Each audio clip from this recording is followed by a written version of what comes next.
Listen, while I know that I speak with a lot of good wisdom and a lot of truth and right to the point, I don't have to lie to kick it for no dang body because I'm not going to be on this earth for too long. I'm here to pass out messages, and if you receive it, you receive it. If you don't, you don't. Go on about your way. But let me tell you something. The minute when they start running over blacks' rights and trying to take us all the way back to slavery, well, I'm going to tell you something.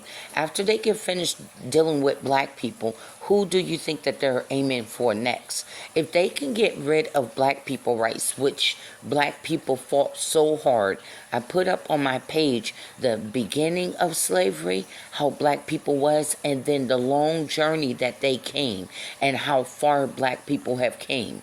Now it's amazing, it's like a sleeping dust that they're putting on these black young people eyes.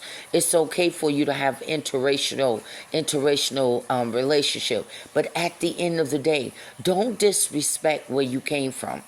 Don't disrespect where your mother came from, your father came from, their mother, their father, because you don't know the pain and suffering that those people went through just so that you can be able to have an opinion. They couldn't even have an opinion. They couldn't even read it and write without them being hung from a tree or being beaten to death. So while you're opening up your smart black ass mouth, you need to be appreciated of where you came from and of your past. These people got you feeling embarrassed about where you came from.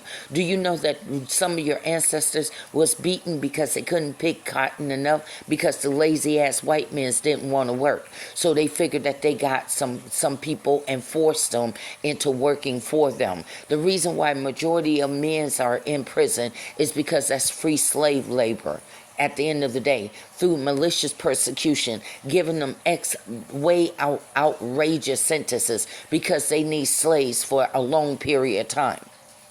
So for a bottle of water, they'll try to put somebody away for X amount of time. You understand? Like your slave. So it's like they have a bill of right, but they are hypocrites. They are not living according to their own laws and their own policies. And instead of you opening up your big mouth up against me as a black woman that's not afraid to stand up for my rights, what you should do is take your pot smoking tail back to school and go get you some law up under you. Then you won't sound so ignorant when you call yourself attacking me in front of your little white buddies.